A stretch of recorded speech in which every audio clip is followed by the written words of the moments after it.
My visual project, I'll be closely looking at the mapping of the planet issue that was discussed during week 3.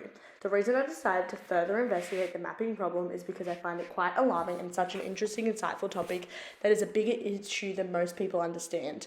I think it would be really interesting to continue investigating the maps of the world and really analyse and determine how and why some of these maps are incorrect. I also am curious to see how maps are made in different locations around the world, to see the difference, their ideas, first to third world and global north to south. For the project, I have decided to touch on both researching a solution and doing more in-depth research, which will help me further my understanding.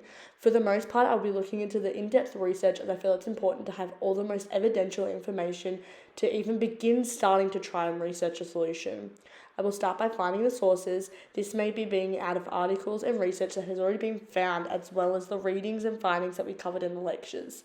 The sources I have found independently both further discuss some of the reading and lecture findings that we looked at in week 3. The Power of Maps and Politics of Boundaries, written by Catherine Smith in 2020. A quote from her article states that her research emphasizes legibility as a frame for analyzing text, including maps, by acknowledging the way information is simultaneously generated and made accessible through language, text, and images. The article goes on discussing the territorial rights that have been ignored by mapping.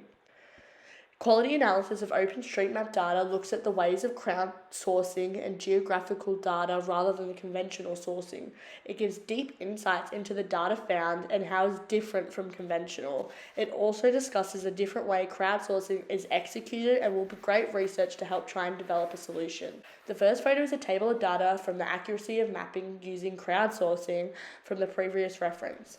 The second photo is to give more accurate demonstration of country sizes towards the conventional world map we see.